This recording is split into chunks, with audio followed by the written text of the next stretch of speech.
د پښتو وایس نیوز چینل درنو لیدونکو سلام ستړي مه شئ وخت مو په خیر ښه راغلاست د نن ورځې مهم خبر ته په سر کې یادونه کې که چیرې تاسې زموږ یوټیوب چینل نه وي سبسکرایب کړی د تازه او مهم خبرو لپاره در سره پښتو وایس نیوز چینل سبسکرایب کړئ.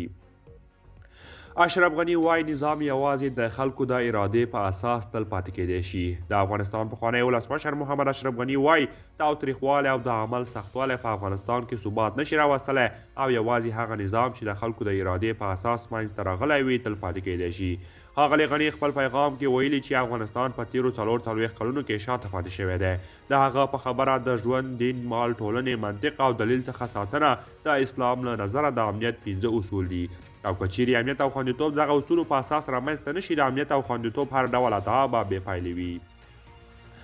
د افغانستان پخوانی ولسمشر محمد اشرف غني په خپل پیغام کې سیاست او حکومتدارۍ ته هم اشاره کړې ده. نظام یوازې د خلکو د ارادې په اساس تل پاتې کیدی شي، له هغه نه بغیر ستونزې او تحرکات رامنځته کیږي. ښاغلي غني د افغانستان د خلکو ترمنځ پر ملي یووالي هم ټینګار کړی دی او ویلي دي چې یووالی باید په عمل کې رامنځته شي. دغه یووالی له مشورې پرته، له بحث پرته او له آزاد انتخاب پرته نشي رامنځته کیدی. د افغانستان پخوانی ولسمشر محمد اشرف غني د اسلامي نړۍ له هیوادونو څخه غوښتي چې له طالبانو سره استدلال وکړي او هغوی متوجه کړي چې اسلام د دین اساسات او د مسلمانانو خیر په کوم لوري کې دی. دا په داسې حال کې ده چې طالبانو تر دې مخکې ویلي چې په ټول هیواد کې امنیت ټینګ کړی او د قدرت جزیرې یې له منځه وړي دي.